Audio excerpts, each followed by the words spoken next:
तेजी से आधुनिकता की ओर बढ़ रहे समाज को सबसे ज्यादा साइबर अपराधियों से बचाने की आवश्यकता पड़ रही है। आए दिन साइबर अपराधी नए नए तरीके निकालकर आम जन को ठगी का शिकार बना रहे हैं।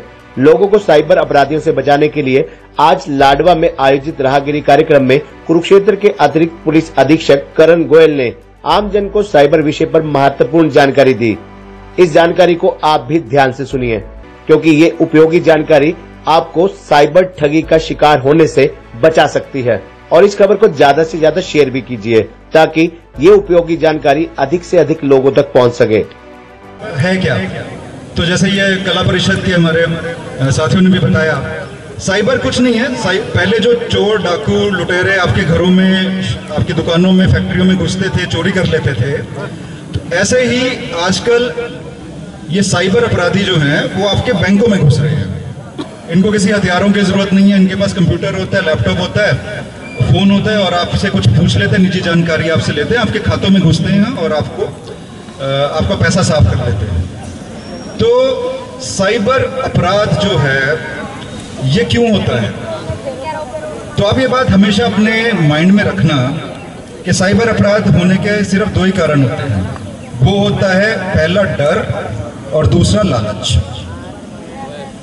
डर और लालच, ये दोनों चीजें अगर नहीं होंगी तो साइबर अपराध नहीं हो सकता। डर हमें किस चीज का होता है? डर हमें दो चीजों का हो सकता है। या तो हमारी कोई कीमती चीज हमसे ले लेगा, मान लीजिए कोई हमें मैसेज आता है कि बिजली आपकी कटने वाली है, आपको डर लगता है एकदम से कि अच्छा हम निजी जानकारी दे देते हैं, अपनी बैंक की अकाउंट डिटेल दे देते हैं, OTP पिन नंबर बता देते हैं। और दूसरा डर होता है आपको अपनी इज्जत खोने का। ऐसे बहुत केसेस आते हैं हमारे पास, आपने भी सुना होगा, आसपास आपके लोगों के साथ, बच्चों के साथ ये हो जाता है। कोई अपनी आपत्तिजनक फोटो वीडियो शेयर कर बैठते हैं सोशल मीडिया पे, फेसबुक पर, दोस्ती कर लेते हैं किसी से। वो जो अपराधी है उन वीडियो का, फोटोज का फायदा उठाते हैं, आपको डराते हैं, धमकाते हैं कि हम कहते हैं कि हम इसको पूरे इंटरनेट पे चला देंगे, यूट्यूब पे चला देंगे। आप डर जाते हो, इज्जत आपको बहुत प्यारी है, उसके चक्कर में वो बहुत आपसे पैसे मांगता रहेगा। तो डर हो गया इस प्रकार के। और लालच है कि पता नहीं कितनी मोटी रकम आपको मिलने वाली है, लॉटरी लग गई, आपको 20% की ब्याज दर से पैसा मिल रहा है। ऐसे ऐसे लालच बहुत देंगे आपको। आपसे दोस्त बन जाएगा कोई, वो कहेगा कि मैं एक बिजनेस का बहुत अच्छा सा एक आपसे प्रपोजल देकर रहेगा, फोन पे बात होती रहेगी, महीने के बाद वो आपको कॉल आएगी, वो कहेगा कि मैं अमेरिका में था, मैं इंडिया आ गया हूँ, तो वो जो प्रपोजल हमने किया था 20 लाख रुपए, 50 लाख रुपए में इन्वेस्ट करेंगे, और मुझे कस्टम वालों ने पकड़ लिया एयरपोर्ट पे। पीछे आपको आवाजें भी आएंगी एयरपोर्ट वाली, आपको लगा कि वो वाकई पकड़ा गया कस्टम में।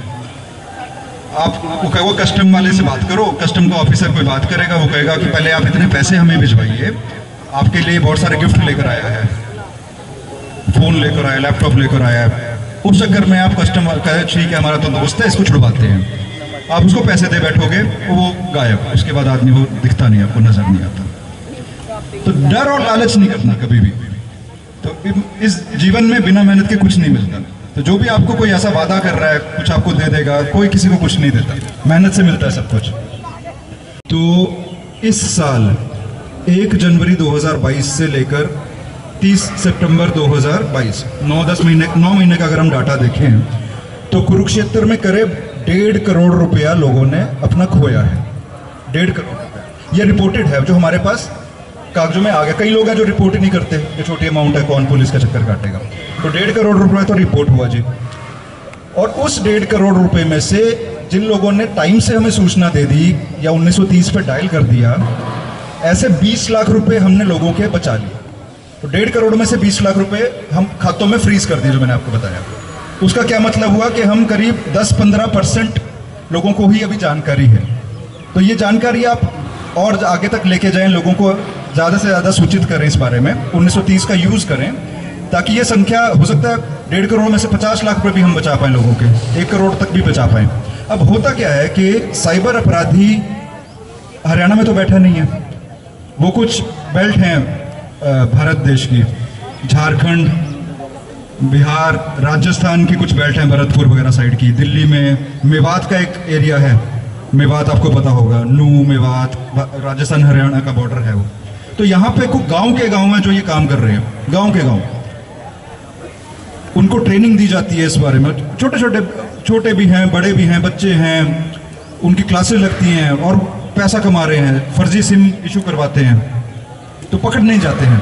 अब यहाँ की टीम कोशिश करे कि जाए कि कहाँ पे झारखंड में जाके किसी को अपराधी को पकड़ के लेकर आना है, तो ऐसा संभव नहीं हो पाता। कोशिश पूरी होती है पर सक्सेसफुल हम कभी कामयाबी नहीं मिलती इस चीज़ की, क्योंकि वो बहुत दूर दूर बैठे हैं, विदेशों में भी बैठ सकते हैं वो, तो हम उन्हें पकड़ नहीं पाते। इसलिए इससे बचने का एकलौता माध्यम है कि हमें सूचना दे दें, ताकि अगर अपराधी नहीं पकड़ा तो एटलीस्ट आपका पैसा तो बच जाए। तो ये आप माइंड में, आज उम्मीद है कि आप, हमारे ये छोटा सा अभियान है, एक कोशिश है कि आप यहाँ से कुछ लेकर जाएंगे अपने अच्छाई के लिए और समाज की। कुछ खाते से मेरे पैसे निकलने लग गए हैं, उस टाइम पे आपने 1930 नंबर फटाफट मिला दें। हमारे पास एक सुविधा होती है कि हम बैंक वालों से टच में रहते हैं, जितने भी बैंक हैं हमारे, उनके नोडल ऑफिसर वगैरह, उनकी टीम होती है, हमारे लोग उनसे टच में रहते हैं। तो आप जैसे 1930 मिला देंगे, हम फटाफट उस बैंक खाते को फ्रीज करवा देते हैं। फ्रीज का मतलब होता है वो वहीं पर रुक जाता है खाता, उसमें से ना पैसा निकल सकता है ना उसमें कुछ जा सकता है। तो अगर आपकी किस्मत अच्छी हुई, पैसा तब तक ATM वगैरह से या कोई शॉपिंग नहीं होगी, पैसा निकल ना गया हो, तो आपकी किस्मत अच्छी है और टाइम है, तो हम उस पैसे को फ्रीज करवा देते हैं। तो आपने ये ज़रूर याद रखना है, आप छोटे जो आप स्कूलों के बच्चे आए हैं, अपने पेरेंट्स को जाके, अपने मम्मी पापा को जाके बता लो ये बात, जो भी आपसे मिलता है उनको बताना कि अगर आपके साथ कुछ ऐसा होता है 1930 नंबर डायल कर लें। उसके अलावा डायल करने के बाद अपनी डिटेल लिखें, एक कागज़ पे लिखें, और जो भी नज़दीक का थाना बनता है वहाँ पे साइबर डेस्क बना रखे हैं हमने, जैसे महिला डेस्क होते हैं वैसे साइबर का डेस्क बना दिया, अलग से एक आदमी बैठा रहेगा वहाँ पे, उसको आप जाइए, वो कंप्लेंट दे दो, वो कंप्लेंट रजिस्टर कर लेगा। हम कोशिश करेंगे अपराधियों को पकड़ के लेकर आए। देखिए इसमें